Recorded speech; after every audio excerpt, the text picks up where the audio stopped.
اعوذ باللہ من الشیطان الرجیم بسم اللہ الرحمن الرحیم یا ایھا الناس اعبدوا ربکم الذی خلقکم والذین من قبلکم لعلکم تتقون۔ ابھی تک جو بیان ہوا، جو بھی کچھ تفسیر اور ترجمہ وغیرہ کیا گیا، اس میں سب سے پہلے ذکر مومنوں کا کیا گیا تھا، اس کے بعد منافقوں کا ذکر کیا گیا۔ اب یہاں سے اللہ تبارک و تعالیٰ کی وحدانیت بیان کی جا رہی ہے کہ اللہ تبارک و تعالیٰ ایک ہے، اللہ کے وجود کو یہاں سے بیان کیا جا رہا ہے کہ اللہ کون ہے، اللہ کیا ہے، اللہ کیا کرتا ہے، وہ اب اللہ تبارک و تعالیٰ اس رکوع میں ہم سب کو بتا رہا ہے، وہ یہاں سے بیان کیا جا رہا ہے۔ یا ایھا الناس اعبدوا ربکم الذی خلقکم والذین من قبلکم لعلکم تتقون، کہ اے لوگو اپنے اس پروردگار کی عبادت کرو جس نے تم کو پیدا کیا، اور ان لوگوں کو جو تم سے پہلے تھے، تاکہ تم لوگ متقی بن جاؤ، تاکہ تم لوگ اللہ تبارک و تعالیٰ سے ڈرو۔ یعنی کہ اللہ تبارک و تعالیٰ لوگوں سے کہہ رہا ہے، ان سے مخاطب ہو کر کہ اے لوگو اپنے پروردگار کی عبادت کرو۔ کون سا پروردگار کہ جس نے تم لوگوں کو بھی پیدا کیا ہے، اور جو تم سے پہلے قومیں گزری ہے، تم سے پہلے لوگ گزرے ہیں، یعنی کہ حضرت آدم علیہ السلام سے لے کر اب تک کے جتنے بھی لوگ گزر چکے ہیں، ان لوگوں کو بھی اللہ تبارک و تعالیٰ نے پیدا کیا تھا، اور اب جو لوگ ہیں ان کو بھی اللہ تبارک و تعالیٰ نے ہی پیدا کیا ہے۔ الذي جعل لكم الأرض فراشا والسماء بناء وأنزل من السماء ماء فأخرج به من الثمرات رزقا لكم فلا تجعلوا لله أندادا وأنتم تعلمون، کہ وہ کہ جس نے تمہارے لیے زمین کو بچھونا بنا دیا، فرش بنا دیا، اور آسمان کو ستون بنا دیا، وأنزل من السماء، اور آسمان سے بارش کو نازل فرمایا، اور آسمان سے بارش کو نازل فرمایا، پھر اس کے ذریعے سے پھلوں کو نکالا، جو کہ تمہارے لیے رزق ہے، جو تمہارا رزق ہے۔ لہٰذا تم اللہ کے ساتھ کسی کو شریک مت ٹھہراؤ، حالانکہ تم جانتے ہو۔ یعنی کہ اللہ تبارک و تعالیٰ کی یہاں پر اس بات بیان کی جا رہی ہے کہ دیکھو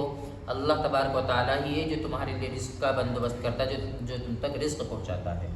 کہ اس نے سب سے پہلے کیا تمہارے لیے زمین کو بچھونا بچھا دیا، بچھونا بنا دیا، زمین کے فرش کو بالکل بچھا دیا۔ اگر وہ چاہتا تو اس کو ڈاواڈول کر سکتا تھا، ٹیڑھا میڑھا کر سکتا تھا، یا گول مول کر سکتا تھا، لیکن نہیں، اس نے تمہاری سہولت کے اعتبار سے تمہارے لیے زمین کو بالکل فرش کی طرح، بچھونے کی طرح ایک دم بچھا دیا ہے۔ والسماء بناء، اور آسمان کو بھی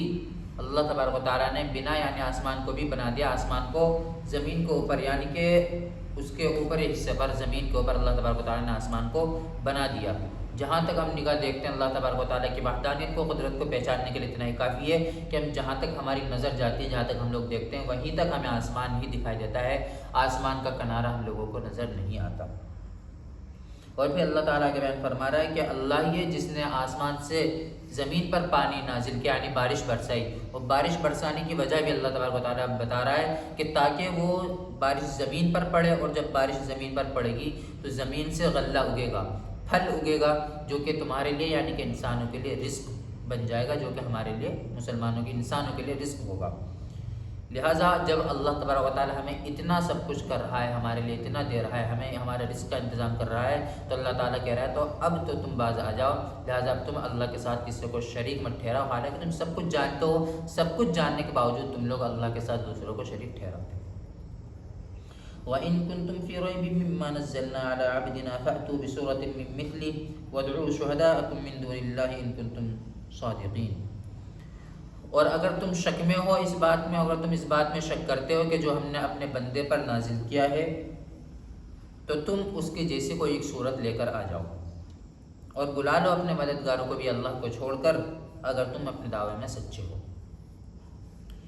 یہاں پر جو ہے اللہ کفار مکہ اللہ کے نبی علیہ السلام پر اشکال کیا کرتے تھے، یعنی جب اللہ کے نبی کفار کو قرآن کریم سکھایا کرتے تھے، قرآن کریم ان کے سامنے تلاوت کیا کرتے تھے، ان کو قرآن کریم بتلایا کرتے تھے کہ دیکھو یہ قرآن شریف ہے جو اللہ تبارک و تعالیٰ نے میرے اوپر نازل فرمایا ہے، تو کفار یہ کہا کرتے تھے کہ یہ تو تم اپنی طرف سے بنا رہے ہو، یہ تو کسی شاعر کا کلام ہے، یہ تو اللہ کی طرف سے نازل ہوا نہیں ہے، اس میں ایسی کوئی خاص بات نہیں جو اللہ کی طرف سے نازل کی گئی ہو۔ تو اللہ تبارک و تعالیٰ ان لوگوں کو چیلنج کر رہا ہے، اللہ تعالیٰ ان سے کہہ رہا ہے کہ تم میرے محبوب کو شاعر کہتے ہو، میرے پیغمبر کو شاعر کہتے ہو، اگر تمہیں واقعتاً لگتا ہے کہ کسی انسان کا کلام ہے، یہ کسی شاعر کا کلام ہے، اگر تمہیں واقعتاً ایسا لگتا ہے تو اللہ تعالیٰ کہہ رہا ہے کہ تم سے پورے قرآن کے لیے نہیں کہا جا رہا، تم سے کسی پارے کے لیے نہیں کہا جا رہا، تم اس کی جیسے کہ ایک چھوٹی سی صورت لا کر کے دکھا دو۔ اگر تم اپنے دعوے میں سچے ہو، اگر تمہارا یہ دعویٰ حق اور سچ ہے کہ کسی شاعر کا کلام ہے، اللہ کا کلام نہیں ہے، یہ شاعر کا کلام ہے، اس میں اللہ کے کلام ہونے میں تمہیں شک ہے، تو تم اس کے جیسی کوئی ایک چھوٹی صورت ملا کر کے دکھا دو جو اس کلام سے ملتی جلتی ہو، اس قرآن پاک سے ملتی جلتی ہو، اس سے مشابہت رکھتی ہو۔ تو اللہ تعالیٰ کہہ رہا ہے، لوگوں کو چیلنج کر رہا ہے کہ اگر تم شک کرتے ہو اس بات میں، یعنی کہ جو ہم نے اپنے بندے پر قرآن کریم نازل کیا ہے، جو ہم نازل کر رہے ہیں، اگر تم اس میں شک کرتے ہو تو تم اس کی جیسے ہمیں کوئی ایک صورت لا کر کے دکھا دو، اور تم بلا لو اللہ کو چھوڑ کر اپنے مددگاروں، اپنے حمایتیوں کو، جو تمہاری مدد کر سکتے ہیں اللہ کے علاوہ، سب کو بلا لو، اور سب مل جل کر، سب اکٹھے ہو کر تم اس کی جیسی ایک صورت لا کر کے دکھا دو، اگر تم اپنے دعوے میں سچے ہو، اگر تم اس بات میں سچے ہو کہ یہ جو کلام ہے کسی شاعر کا کلام ہے، اللہ کا کلام نہیں ہے۔ پھر آگے اللہ تعالیٰ خود اس کا جواب دے رہا ہے ان لوگوں کو کہ فَإِن لَّمْ تَفْعَلُوا وَلَن تَفْعَلُوا فَاتَّقُوا النَّارَ الَّتِي وَقُودُهَا النَّاسُ وَالْحِجَارَةُ أُعِدَّتْ لِلْكَافِرِينَ، پس اگر تم ایسا نہ کر سکے، اور یقیناً تم ہرگز ایسا نہیں کر سکو گے، تو تم ڈرو اس آگ سے، اس جہنم سے جس کا ایندھن لوگ اور پتھر ہوں گے، اور اس کو کفاروں کے لیے، کافروں کے لیے اس کو تیار کیا گیا ہے۔ یعنی کہ ہم کہتے ہیں نا، کوئی بھی بات جب ہمیں کسی سے کوئی ایسا کام کو کہنا ہوتا ہے جو کام سامنے والے کے بس کی نہ ہو، جو کام اس کے بس میں نہ ہو، ہم اسے کہتے ہیں کہ اگر تو ایسا نہ کر سکے، تو وہ کہتا ہے کہ ہمیں پتہ ہی ہے تو ایسا نہیں کر سکے، لیکن پھر بھی ہم اس کو ایک موقع دینا چاہتے ہیں۔ اللہ تعالیٰ بھی اسی طرح کہہ رہا ہے یہاں پر، اگر تم ایسا نہ کر سکے، اللہ کو یقین ہے اس بات کا، تو اللہ کہہ رہا ہے کہ تم نہیں کر سکو گے، لہٰذا جب تم لوگ یعنی کفار مکہ تم اس طرح نہیں کر سکو گے، تو تمہارے پاس ایک ہی آپشن بچتا ہے، اور وہ آپشن یہ ہے کہ تم جہنم سے ڈرو، جہنم کی آگ سے ڈرو۔ اور جہنم کون سی جہنم؟ کہ جس جہنم کا ایندھن آگ اور پتھر ہوں گے، یعنی کہ جس جہنم کو سلگایا ہی انسانوں سے اور پتھروں سے جائے گا، اور اس کو خاص طور سے جہنم کو جو تیار کیا گیا ہے وہ کافروں کے لیے تیار کیا گیا ہے۔ وَبَشِّرِ الَّذِينَ آمَنُوا وَعَمِلُوا الصَّالِحَاتِ أَنَّ لَهُمْ جَنَّاتٍ تَجْرِي مِن تَحْتِهَا الْأَنْهَارُ كُلَّمَا رُزِقُوا مِنْهَا مِن ثَمَرَةٍ رِزْقًا قَالُوا هَٰذَا الَّذِي رُزِقْنَا مِن قَبْلُ وَأُتُوا بِهِ مُتَشَابِهًا وَلَهُمْ فِيهَا أَزْوَاجٌ مُّطَهَّرَةٌ وَهُمْ فِيهَا خَالِدُونَ۔ اور آگے اللہ تبارک و تعالیٰ ارشاد فرما رہا ہے کہ اے پیغمبر، آپ ان لوگوں کو خوشخبری دے دیجئے جو ایمان لائے، یعنی مومنوں کو خوشخبری دے دیجئے جو مجھ پر اور میرے محبوب یعنی آپ صلی اللہ علیہ وسلم پر ایمان لے کر آتے ہیں، آپ ان لوگوں کو خوشخبری دے دیجئے، اور ان لوگوں کو جو نیک اعمال کرتے ہیں، یعنی کہ آپ کی فرما برداری کرتے ہیں۔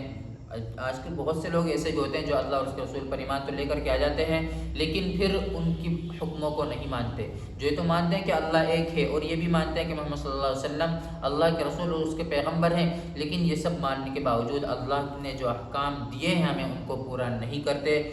اور جو اللہ کے رسول علیہ السلام نے حکم ہم لوگوں کو دیے ہیں، جن لوگوں کو کرنے کا ہمیں حکم دیا ہے، ان کاموں کو نہیں کرتے۔ تو پھر اللہ تعالیٰ کہہ رہا ہے کہ آپ تو بشارت دیجیے ان لوگوں کو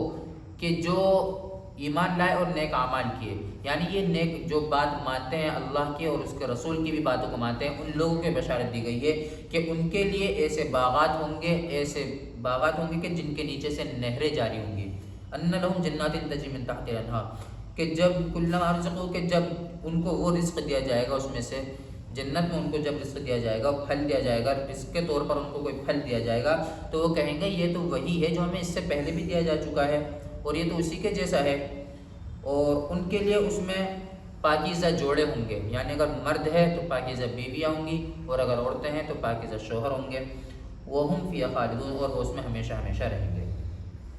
یعنی کہ یہ جو بات کہی گئی کہ وہ یہ کہیں گے کہ یہ تو ہمیں اس سے پہلے بھی دیا جا چکا ہے، اس کے دو مطلب نکلتے ہیں۔ پہلا مطلب تو یہ ہے کہ جنت میں ہی پھل اس طرح کے دیے جائیں گے جو کہ ایک دوسرے کے متشابہ ہوں گے دیکھنے میں، کہ بالکل ایک جیسے ہوں گے دیکھنے میں تو، لیکن ان کے ذائقے الگ الگ ہوں گے۔ اور ایک اس کی تفسیر، ایک مطلب یہ بھی اس کا ہو سکتا ہے کہ جو پھل دیے جائیں گے جنتیوں کو، وہ اسی طرح کے ہوں گے جس طرح دنیا میں دیے جاتے تھے نیک لوگوں کو، یعنی ہم لوگوں کو جس طرح دنیا میں پھل دیے جاتے ہیں، پھل تو اسی طرح کے ہوں گے، لیکن ان کا ذائقہ اور ان کا مزہ جو ہوگا وہ جنت والا ہوگا، اس کا ہم تصور بھی نہیں کر سکتے۔